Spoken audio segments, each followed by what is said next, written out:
हम लोग एक ही चीज पर न जाने कितनी बार टैक्स भरते हैं। जैसे कि जब आप पैसा कमाते हैं तो इनकम टैक्स भरते हैं, उस इनकम से आप गाड़ी खरीदते हैं तो गाड़ी खरीदने पर जीएसटी देते हैं, जब गाड़ी खरीदते हैं तो रोड टैक्स भी सरकार आपसे वसूलती है, फिर रोड डेवलपमेंट सेस भी आपसे लेती है, अब आप मोटर इंश्योरेंस भी कराएंगे गाड़ी का तो उस पर भी जीएसटी लेती है, और उसके बाद आप जब पेट्रोल या डीजल भरवाएंगे उस पर भी सेस और वैट लेती है, और अंत में जब आप अपनी गाड़ी को सड़क पर चलाएंगे तो टोल टैक्स के नाम पर जनता से पैसा वसूलती है। इतने सारे टैक्सेशन ओवरलोड कर कर हम इस देश के आम आदमी का खून चूस रहे हैं। सर, इस देश में इन्फ्लेशन पर भी जीएसटी लग रहा है।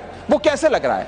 एक प्रोडक्ट जो 100 रुपए का बिकता था उस पर 18% जीएसटी हुआ करता था, आज वो वस्तु महंगी हो गई, 100 से 150 रुपए की बिकने लगी, अब 18% 150 रुपए पे लगने लगा, यानी कि 50 रुपए की जो महंगाई है उस पर भी सरकार जीएसटी लेने लग गई है, which is GST on inflation. में जिन लोगों को अर्थशास्त्र के बारे में जानकारी नहीं है उनकी राय पे अगर बजट बनाएंगे तो इसी प्रकार के फ्लिप फ्लॉप्स देखने को मिलेंगे। क्या हमारे देश की वित्त मंत्री इन्फ्लेशन एडजस्टेड प्रॉफिट्स में विश्वास नहीं रखती? क्या उन्हें इन्फ्लेशन का ज्ञान नहीं है? क्या वो जानती नहीं कि इस देश में महंगाई एक प्लेग की तरह फैलती जा रही है?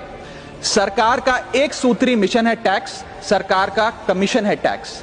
जगने पे टैक्स, सोने पर टैक्स, हंसने पर टैक्स, रोने पे टैक्स, खाने पे टैक्स, पीने पे टैक्स, बच्चों की पढ़ाई पे